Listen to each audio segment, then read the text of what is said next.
Komið sæl og verið velkomin að horfa á þetta myndband ofþjálfun. Í dag ætla ég í raun og veru að tala um það hvað gerist þegar að við æfum of mikið. Ég ætla að teikna hérna upp þjálfræði myndina góðu. Við erum hérna álag.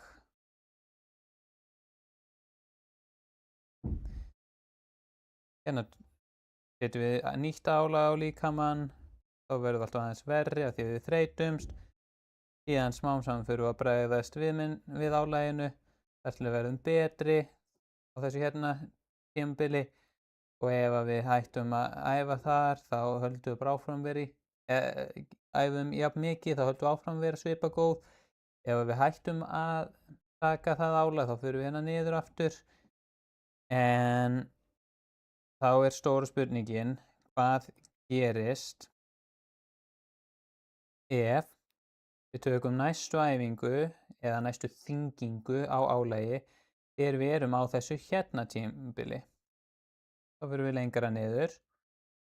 Eins og við tökum næstu æfingu þegar við erum hér, þá fyrir við lengra og smám saman þá versnum við, dettum í fyrst það sem að kallast ofálag, og það eitthvað sem að við getum stundum jafnvel reynt að fá fram í þjálfun.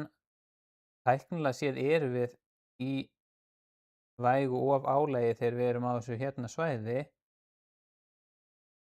þó að við séum í raun og veru ekki í ofálagi. Við erum í raun og veru tæknilega séð í mjög vægu, en ef við erum bara í nógu litlu ofálagi þá aðlagast líkaminn og verður betri, og í raun og veru þetta kallað á ensku, það kallað overload. En ofálag, ég ekki endilega með íslenskt orð á það, það síðan þegar að við erum komin á stað þar sem að við náum ekki að koma okkur aftur upp, við náum ekki að taka þessa hérna línu, og það á ensku overreaching. Og ef við ætlum að setja orð á íslensku þá það yfirleitt það sem við tölum sem ofálag. Og síðan þegar við erum komin á þann stað að þetta bara orðið sjúkt ástand, þá erum við komin í það sem að kallast ofþjálfun eða ofþjálfunarheilkenni. Og það eru til skilgreiningar á því hvað ofálag eða overreaching og hvað ofþjálfun og það hægt að skilgreina þetta sem sjúkdóm að vera í ofþjálfun, og svo eru margir sem eru á því að það sé ekkert til sem heitir að vera í ofþjálfun, af því að það hellingur af einkennum sem eru þau sömu eins og einkenni þunglyndis eða einkenni blóðleysis eða hitt og þetta.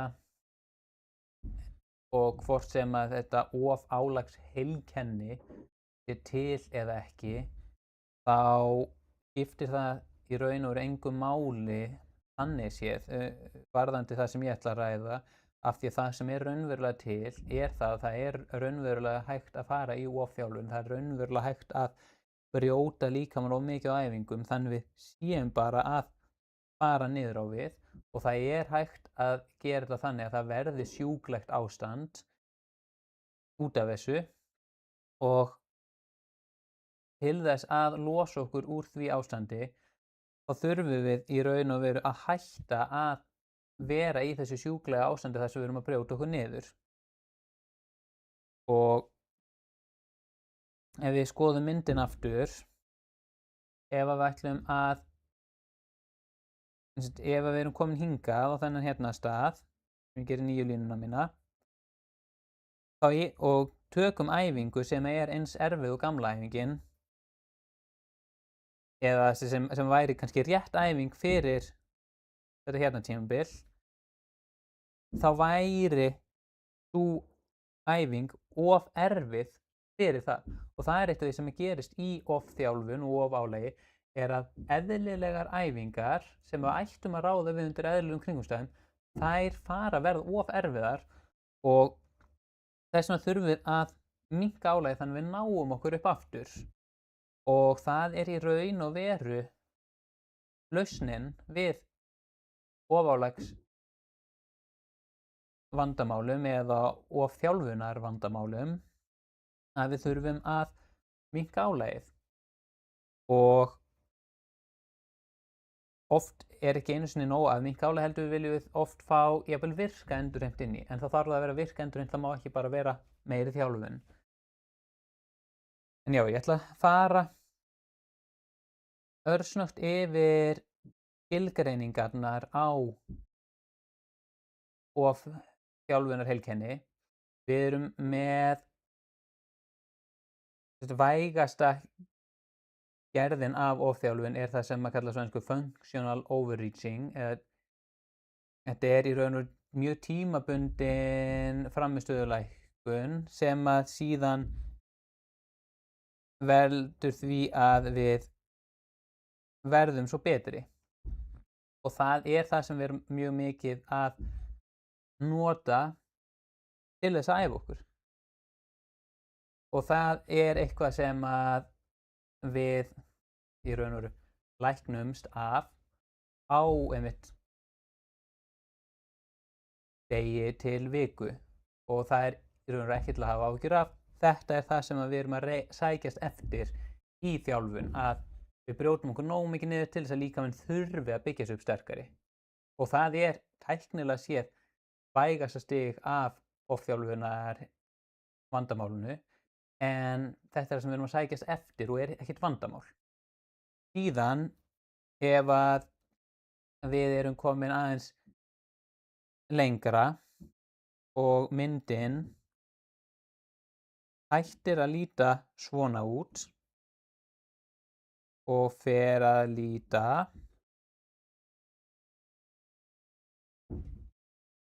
svona út, þá erum við komin í ofálag eða non-functional overreaching, af því að við erum að setja of þungt álag á líkamann og líkaminn nær ekki að lyfta sér upp og verða aðeins sterkari.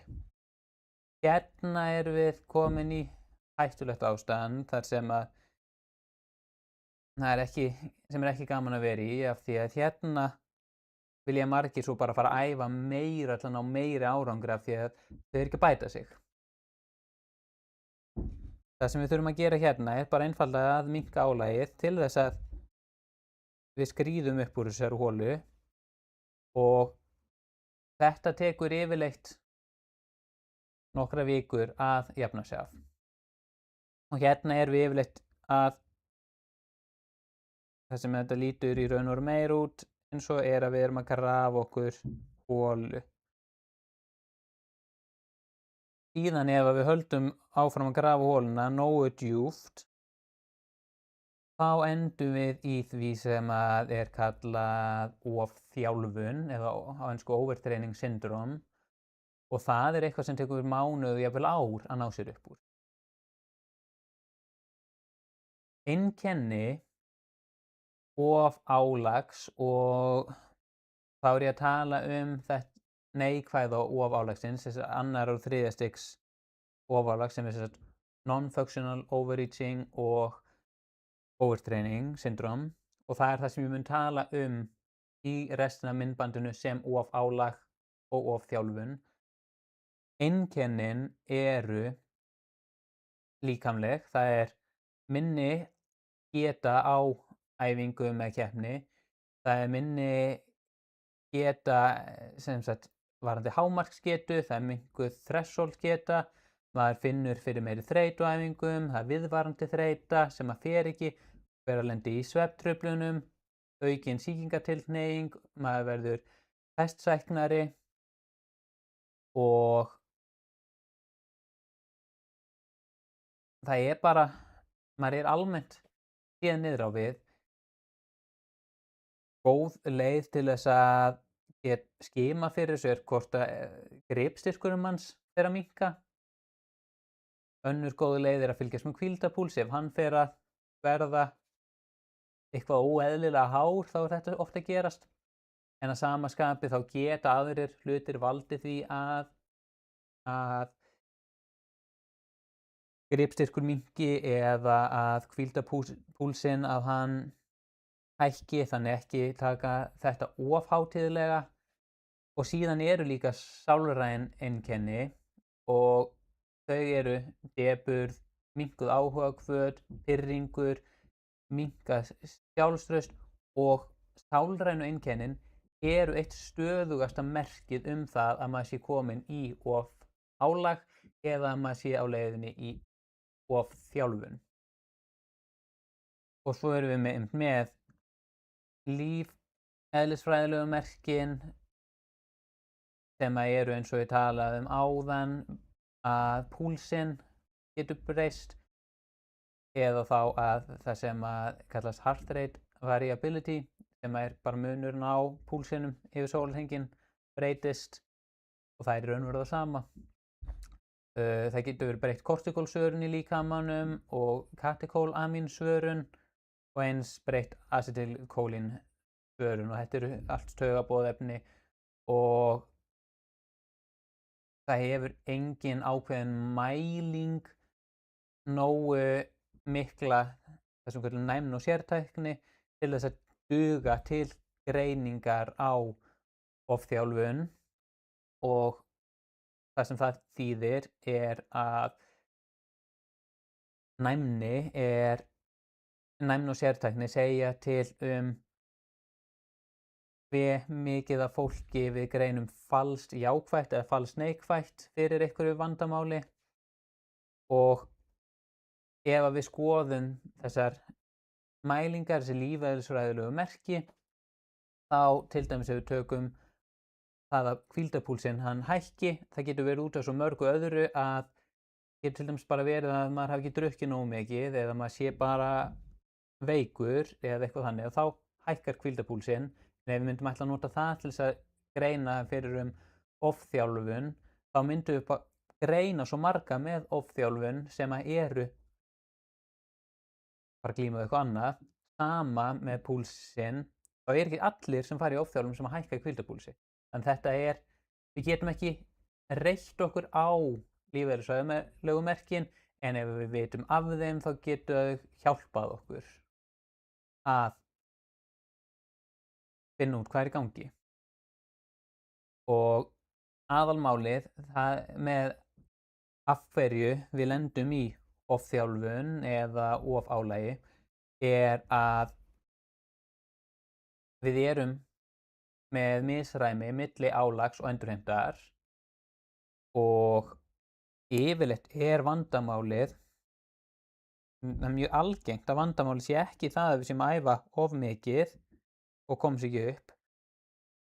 Það teikna myndina hérna aftur.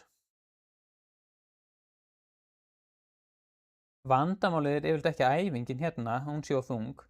Heldur vandamálið yfirleitt það að við gefum okkur ekki tímann til að grafa okkur upp úr gryfjunni sem æfingin á að koma okkur ofan í. Og það þessi endurheimtar kafli hérna sem verður oft mjög skertur hjá fólki en ég ætla samt ekki að draga úr því að við getum líka bara æft of mikið og ekki komist upp úr og svo þyngjum við en yfirleitt vandamálið að endurheimtin ekki næg og síðan fer þetta bara að safnast upp þreytan og við verðum bara verri og verri. Hvað það sem veldur því að endurheimtin verði ekki næg? Það getur verið að við séum að gera rosalega mikið annað í lífinu. Það getur verið að það sé mikið stress. getur verið að við séum sofa illa, ekki borða vel, rosalega margir hlutir og endurheimtin er yfirleitt stóra vandamálið. En ef að vandamálið er ekki endurheimtin, heldur vandamálið er að við séum taka of þungar æfingar, þá er það í raun og veru oft auðveldara vandamál, þá getum við bara létt æfingarnar.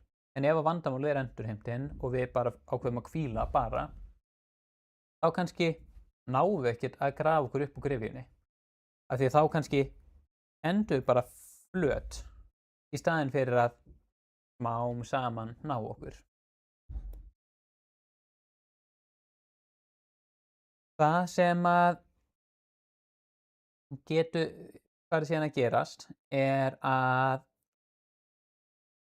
við verðum með lítið af orku sem við getum náð í dagsdaglega og þetta er oft mjög svipað því sem við köllum RED, sem að er þá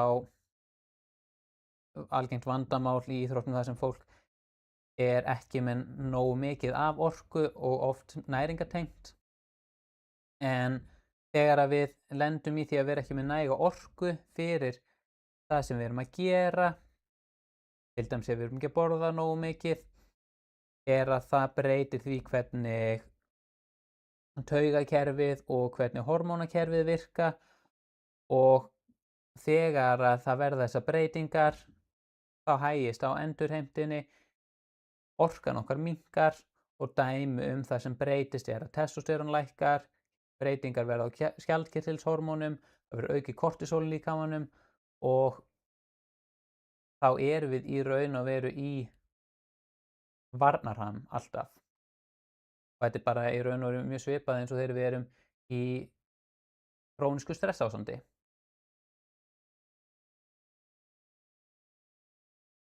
Hluti af því sem gerist í ofálagi og þjálfun er að það verða taugakerfisbreytingar, það verður langvinnt streitu ástand í kerfinu sem að er eitthvað sem tekur rosalega mikið á líkamann og maður verður, þetta er rosalega gagnlegt í skamman tíma, streita er rosalega gagnlegt í stuttan tíma, en þegar maður er lengi í streitu ástandi þá er það bara alveg eitrað fyrir líkamann og maður fer að verða rosalega viðkvæmur fyrir taugakerfisáreiti, maður verður rosalega þreyttur og taugakerfisáreiti getur bara rifið mann niður í mjög djúpa og mikla þreytu. Og þetta er til dæmis sameiginlegt við ofþjálfun, vefjagigt, kulnun og margt fleira. Það verður svo aukin bólguvörun í líkamanum einnig sem að veldur því að það verður aukin miðtaugakerfisþreyta og svo seinast en ekki síst þá verður aukið sálrænt og félagslegt álag á líkamann af því að það er rosalega erfitt að glíma við ofálagseinkenni og að glíma við ofþjálfun af því að mjög oft skiptir það mann rosalega miklu máli að geta æft og að geta jafnvel keppt og þetta er oft djúpt ofið í sjálfsmyndinu okkar og ofan á það hvað þetta er allt erfitt, þá erum við kannski vini sem við erum að æfa með og alls konar þannig. Allt það er mjög erfitt og við fáum það ofan á að við erum yfirleitt með andleg vandamál líka sem koma upp út af ofálaginu eða ofþjálfuninni. meðferðin við ofálagi og ofþjálfun margs konar. Fyrsta sem við þurfum að hugsa eru æfingarnar. Það þessi hérna punktur. Við ætlum ekki að grafa okkur dýpra niður. Sem þýðir það að við ætlum að hætta að gera allar æfingar sem að brjóta okkur niður. Það eru til æfingar sem hjálpa okkur að rísa hraðar, svokölluð virk endurheimt. Við hættum öllum æfingum þar sem við erum að brjóta okkur niður. Við ætlum ekkert að reyna að verða betri, af því að til þess að verða betri þá þurfum við að brjóta okkur niður. Ef við erum í functional overreaching, þá viljum við taka stutt, létt tímabil, eða það sem við kallum deload. Og það mjög algengt í þjálfun að við tökum hérna kannski 3-4 vikur þar sem að við erum aðeins að grafa okkur ofan í holu. Svo tökum við létta viku og þá fáum við bætinguna, svo tökum við næstu 3-4 vikur, gröfum okkur aðeins ofan í holu, léttum, förum upp. Það mjög algengt. Og þarna erum við að nota functional overreaching. Það bara mjög gott að nota það. Og þetta í raun besta leiðin til þess að ná framförum. Það að nota þetta functional overreaching til þess að bæta sig. Þannig í raun og veru, ef við erum í hámarks íþróttum, þá meðferðin þarna að taka léttar vikur. Og mjög mikilvægt ef við erum í þjálfun sem byggir á functional overreaching að við tökum léttu vikurnar okkar. Og það eru vikurnar þar sem að framfarirnar eiga sér stað. Ef við erum komin í ofálag eða non-functional overreaching, þá þurfum við að taka svona létt álag, svona deload, í lengri tíma. Þá þurfum við að taka það yfirleitt í nokkra vikur. Og þá erum við bara að sjá til þess að við séum ekki brjóta okkur niður. Þegar við erum komin upp í ofþjálfun eða overtraining syndrome, þá þurfum við að taka okkur mánuði í það að vera ekki að brjóta okkur niður. Þannig fyrsti þáttur æfingin sjálf. Þáttur númer 2 endurheimtin. Fyrsta mál á dagskrá, það að endurheimta orkujafnvægi, fá næga orku í líkamann og fá bara nóg af orkugefandi næringarefnum. Eins mikilvægt að sjá til þess að við séum með öll næringarefnin sem við þurfum, til dæmis járn og alls konar sölt sem að við þurfum, sem geta þess að tapast við mikið æfingarálag. Og svo það svefninn, hann skiptir mjög miklu máli að ná góðum svefni á hverri nóttu, hafa reglu í svefninum. Við þurfum að minnka streituna til þess að við séum ekki bara föst hérna niðri, af því að streitukerfið okkar á milljón, við náum yngri endurheimt. Og svo þurfum við að endurstilla markmiðin okkar. Það mjög mikilvægt. Segjum sem svo að ég ætli að verða ólympíumeistari í maraþoni. Það sé markmiðið mitt. En svo lendi ég í ofþjálfun. Markmiðið mitt á ekki að reyna að verða ólympíumeistari í maraþoni.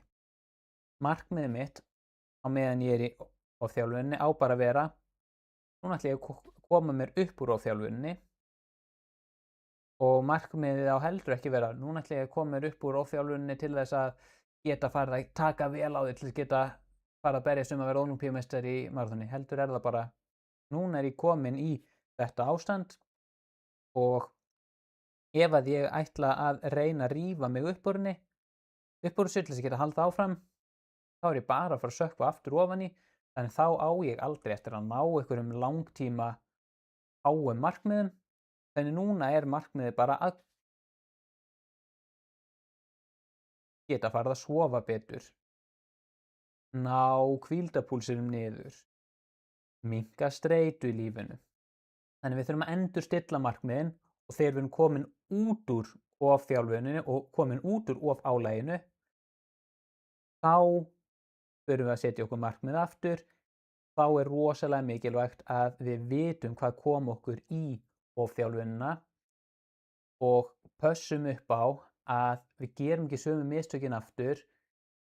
En það sem við þurfum líka að vita er að ef við höfum lent í ofþjálfun þá erum við líklegri að lenda hérna aftur. Við erum veikari fyrir að lenda aftur, þannig við getum ekki leyft okkur að vera jafn grimm í overloadinu eins og áður. Það sem skiptir mjög miklu máli síðan er að við höfum stigvaxandi endurkomu.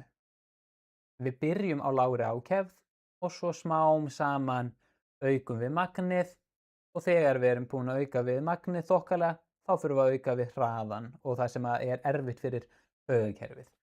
Þungulyfturnar, hröðusprettina, allt þetta. Horfurnar fyrir functional overreaching, það er bara þannig að maður nær sér nokkrum dögum. Fyrir ofálag, non-functional overreaching, það er að við náum okkur á nokkrum vikum, en ef við erum komin í það sem kallast overtraining syndrome, þá er talað 2 til 12 mánuði og jafnvel lengur.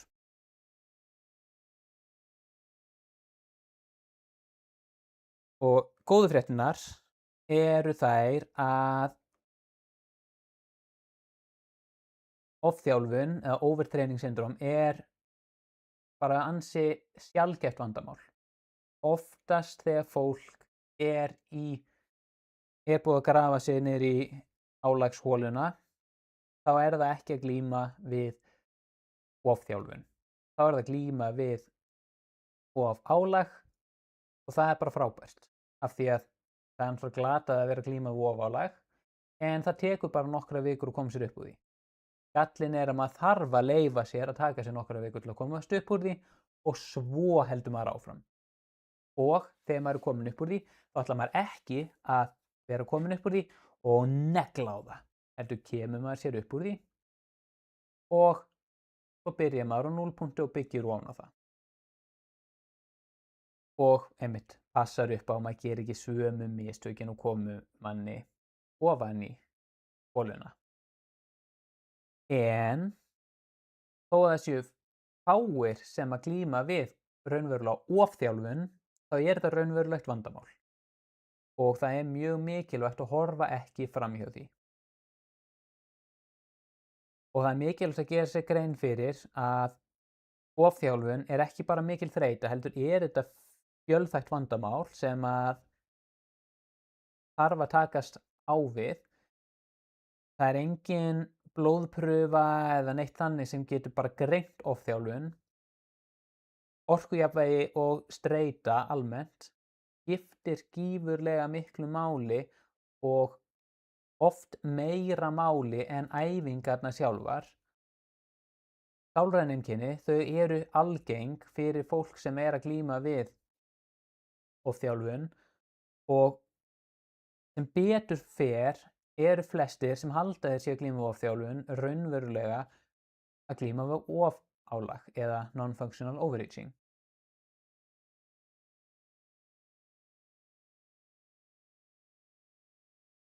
Það sem ég ætla svo að enda þennan myndband á að tala örsnöggt er svo framhaldið varðandi myndböndin. Ég ætla að hætta að gefa út myndband alveg vikulega út af því að það er einfaldlega of mikið álag ofan á annað lífsálag hjá mér, en ég mun halda áfram að gefa út regluleg myndbönd þegar að tími gefst og þá ætla ég einmitt líka ekki að hafa það sem streymi heldur hafa það sem myndbönd. Þannig þið megið búast við fleiri fræðslumyndböndum frá mér en á YouTube en þau verða ekki jafn ör eins og hafa verið undanfarnar vikur.